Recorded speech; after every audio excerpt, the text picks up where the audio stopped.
Zoe's world is shaken when she catches Blaine with another woman, causing her to reconsider her relationship with Blaine. As Blaine gets ready to leave for a critical medical mission, and an encounter at the airport rekindles their feelings. Will Blaine's dangerous mission in Mexico City bring him back safely? Or will Zoe's last kiss with him become a heartbreaking farewell? How will Zoe's relationship with Blaine impact her sister Ziva if she finds out about Zoe's affair with Blaine? Kiss me, Zoey. Blaine's hand gripped her waist more firmly, his hopeful gaze on her. Embarrassed, Zoe hesitated, but eventually leaned in for a brief, gentle kiss, quickly pulling away. Even this fleeting touch melted Blaine's heart, bringing a rare smile to his face. Stingy. Zoe tried to push Blaine away, but he pulled her closer, hugging her tightly. Take care of yourself while I'm away. Feel free to use my card for anything you need. There's no limit. I'm fine, but thank you. I will. Blaine affectionately touched her cheek. I should leave now. Yes. Be careful, please.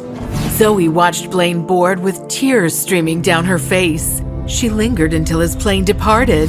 See you soon, Blaine. Later, after visiting Max in the hospital, the first thing Zoe did was call Blaine, but the call didn't get through. She hurriedly went home and switched on the TV. At 2 p.m., Mexico City was hit by a 4.9 magnitude aftershock, the fifth one over magnitude 4 following the main earthquake. The number of missing people increased by 121. Zoe felt dizzy hearing this. She shut off the TV and tried to sleep, but found herself struggling.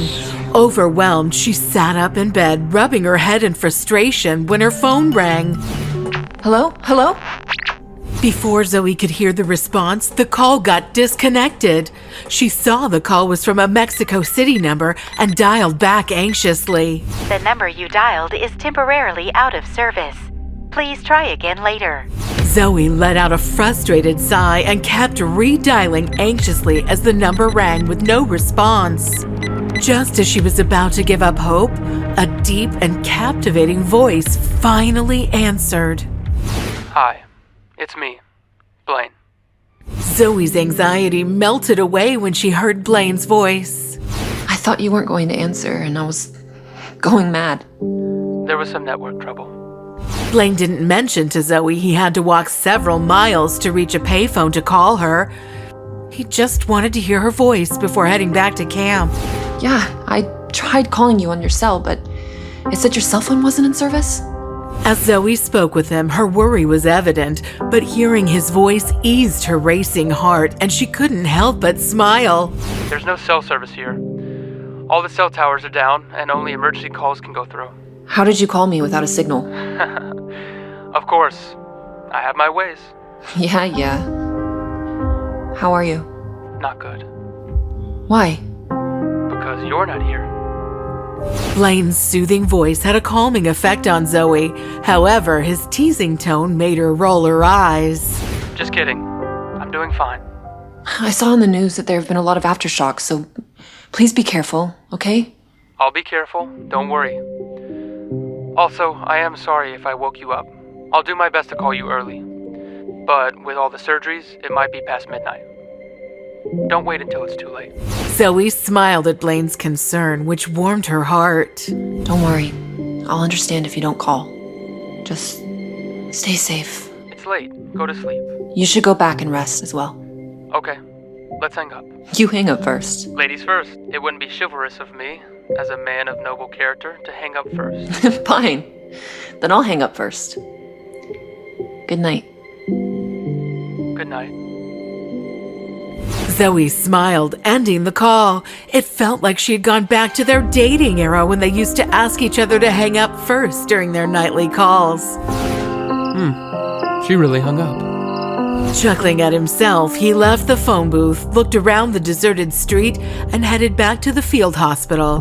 When he returned to their tent, he accidentally woke up Jose, his bunkmate. Blaine, where did you go? It's so late. Blaine checked his phone and saw it was nearly 2 a.m. He removed his gloves and coat while Jose raised an eyebrow, curious about his late return. I had to make a call. A call? Traffic's still a mess. Where did you even go to make that call? And how did you manage it? Just outside this district. I walked there. It was only a couple of miles. A couple of miles in the dark with all this rubble? And after being in surgery for hours? Did you go out to call Zoey? I heard you asking locals about phone service today. It's none of your business. You go back to sleep. Oh, now I'm sure of it. Admit it. You've fallen hard for that woman. Blaine ignored him and went to sleep. Since then, Zoey and Blaine talked every night, sharing positive updates briefly. This routine ended abruptly one day when Blaine didn't call. Why hasn't Blaine called yet? He usually does by now. Hope he's okay. Zoey waited the whole night anxiously for Blaine's call, but he didn't call. The next night, her worry spiked even more. She was at the hospital when someone switched on the news and the report froze her. The situation in Mexico City worsened with an 8.1 earthquake, causing ongoing distress. A 5.1 aftershock last night at 1 a.m. added 43 missing people and 4 deaths to the growing list of casualties. Oh my God. Blaine. Learning about the aftershock exactly at the time when Blaine would usually call made Zoey tremble with fear. She sat next to her sleeping son, hoping for Blaine's call, holding her phone tightly and crying. Sweetheart, let's pray together that Daddy returns home safely. Tears filled Zoey's eyes as she held Max, wondering if she was destined to lose the people she loved. Another night passed without Blaine's call. The first 2 nights turned into 5, and Blaine still hadn't contacted Zoey. Anxious for information, she went to St. Mary's to inquire. My apologies, Miss Fuller. Our communication from Mexico City was unreliable. There's no accurate information about the situation there in Phoenix. What? But we're truly sorry. 6 days with no word from Blaine. Overwhelmed, she tearfully called Blaine's cell phone multiple times. The number you dialed is temporarily out of service. Please try again later. Zoey kept calling only to hear the same mechanical voice again and again. Not knowing what to do, she aimlessly visited the supermarket after work. Suddenly, her cell phone rang. Zoey dropped the groceries, seeing the caller ID was from Mexico City. Blaine! Zoey, it's me, Jose. Zoey felt uneasy as Jose's tone sounded heavy. Trying to remain calm, her voice trembled and her grip on her phone tightened. Jose, why did you call me? Blaine, where is he? Zoey, I don't know how to say this. His words were like painful slashes to Zoey's chest. She tried not to cry, but tears streamed down her face. Please, just tell me the truth. Where is he? Zoey, I'm at the same phone booth from where Dr. Dexter calls you every day. He'd walk 2 hours every day after his last operation, even skipping meals to talk to you. Zoey listened intently, her heart beating fast. 6 days ago, right after he called you, there was a 5.1 aftershock. Since then, we haven't seen Dr. Dexter.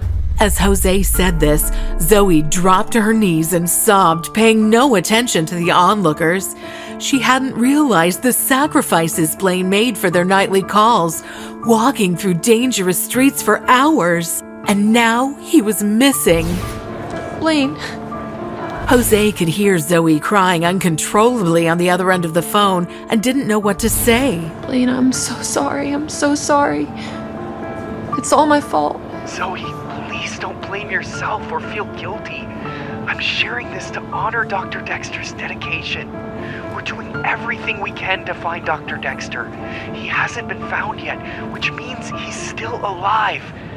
Keep hope, Zoey. Please. Zoey, haunted by Jose's words, walked for hours every day hoping to feel closer to Blaine, who had called her after walking such a long distance daily. A week later, learning about the St. Mary's team's return, she rushed there hoping to find Blaine. Tears welled, finding he wasn't there, fearing she might never see him again. Please, God. Please don't do this. Her eyes kept looking everywhere but couldn't spot Blaine. She felt dizzy. Her body was shaking. Right then, she received a text. She read the text and kept staring at her phone screen. Was this text from Blaine? Is he safe, far from the dangers of Mexico City? Would Zoey and Blaine ever reunite, or would fate cruelly keep them apart forever? Hey, I'm Zoey. If you're wondering what happens next, download the Pocket FM app now and listen to the exciting episodes of Rekindled Heartache.